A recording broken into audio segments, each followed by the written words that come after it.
जानते हैं आचार्य जी से तुला राशि नवंबर माह 2023 में कैसी रहेगी?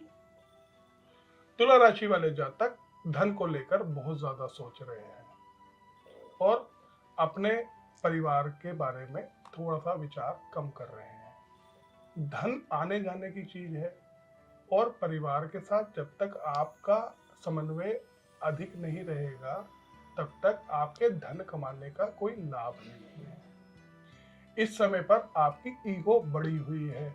आपको ये समझना होगा कि परिवार के साथ ईगो या कर्म के साथ ईगो का कोई महत्व नहीं है।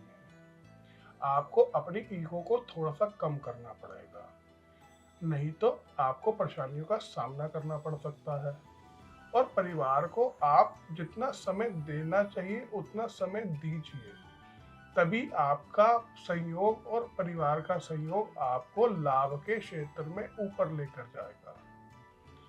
इस समय शनि जो है आपके पंचम हाउस में गोचर कर रहा है और लगन के अंदर सूर्य, मंगल और बुध गोचर कर रहे हैं। यह संकेत देता है कि नौकरी पेशा वाले जातकों को नौकरी में कुछ परेशानियों का सामना करना पड़ सकता है और उच्च अधिकारियों से आपका जो तालमेल है वह बिगड़ा हुआ है, जो पिछले कुछ समय से चल रहा है, जिसको लेकर आप परेशानियों का सामना भी कर रहे हैं।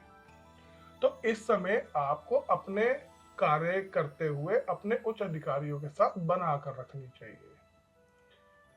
जैसे ही मंगल अपना स्थान परिवर्तन करेगा 16 तारीख को, तो यह आपके कुटुंब भाव में जाता है और सूर्य और मंगल जब कुटुंब भाव में पहुंचेंगे तो शनि के साथ उनका योग टूट जाएगा, जिसके चलते आपको नौकरी में जो परेशानियां आ रही हैं उसमें कुछ आपको निजात मिलेगी या आप उसमें लाभ प्राप्त करेंगे और परिवार का सहयोग प्राप्त होगा। तो ये दो सहयोग को अगर आप पकड़ कर रखेंगे तो नवंबर माह में आपको लाभ के संकेत मिलते हैं, क्योंकि सप्तम हाउस में इस समय बृहस्पति गोचर कर रहे हैं जो वक्री होकर अष्टम हाउस में मीन राशि में राहु के पास भी जाते हैं, जो आपके कुटुंब को और आपके कर्म को फायदा पहुंचाते हैं। तो आपको ये समझना होगा कि आपको अपनी वाणी पर और अपने ईगो पर संयम रखना है, तभी जाकर ये नवंबर माह आपको लाभ प्रदान कर रहा है। अब बात करते हैं व्यापारिक पक्ष के लिए यह समय कैसा रहेगा।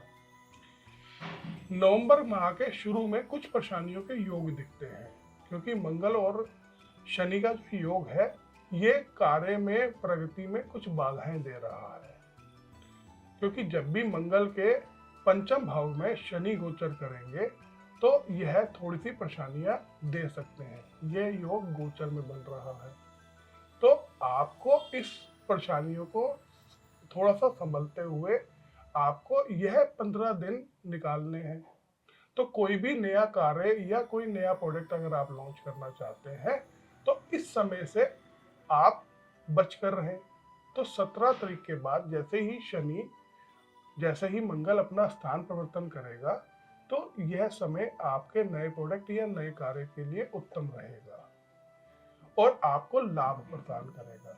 बृहस्पति आपको लाभ प्रदान करने के लिए संकेत दे रहा है।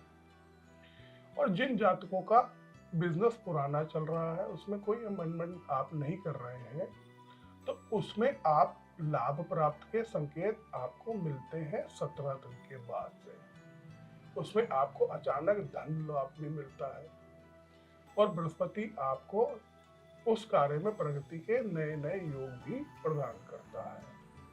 विद्यार्थियों की बात करें तो विद्यार्थियों के लिए यह समय उत्तम रहेगा। विद्या अर्जन के लिए यह समय आपको अच्छा मिल रहा है, तो इस समय आपको विद्या प्राप्ति के लिए अधिक मेहनत करने से और लाभ मिलेगा और आपके गुरुजनों का और परिवार का भी सहयोग आपको प्राप्त होगा। तो यदि आप कोई नया कोर्स करना चाहते हैं या किसी और से पढ़ने की सोच रहे हैं तो यह उत्तम समय है। आप इस समय का सदुपयोग करें और अपने कार्य में, अपने पढ़ाई में इसका अधिक से अधिक लाभ हो, इसके लिए आपको मेहनत करनी परम आवश्यक है। अगर हम बात करें शारीरिक दृष्टि से, यह समय अनुकूल रहेगा, लेकिन क्योंकि मौसम चेंज होने में आपको कुछ परेशानियों का सामना करना पड़ता है, तो वह परेशानियां अभी भी हैं। तो आपको थोड़ा सा स्टमक रिलेटेड आपको ध्यान रखना चाहिए और बाहर की चीजों से बचना चाहिए, तभी आपको लाभ प्राप्त होगा। अब बात करते हैं कि लक्ष्मी प्राप्ति के लिए तुला राशि वालों को क्या करना चाहिए, क्योंकि दिवाली का समय है, हर कोई चाहता है कि हमारे घर में लक्ष्मी का वास हो और स्थिर लक्ष्मी हमारे घर में वास करे। तो सफेद कोडी, कमलगट्टे और चंदन का जितना अधिक से अधिक प्रयोग करेंगे, उतना आपको लक्ष्मी की प्राप्ति होगी। तुला राशि वालों के लिए आप 10 तारीख को, जब धनतेरस होता है, शाम के समय पर एक आप झाड़ू अवश्य खरीदें और परिवार में उस झाड़ू को लेकर घर के अंदर उस झाड़ू से आप अपने घर को सफाई जरूर करें शाम के समय, सूर्यास्त से पहले पहले। इससे आपके घर की दरिद्रता निकलती है। तुला राशि वालों को यह उपाय करने से बहुत लाभ होगा। नमस्कार।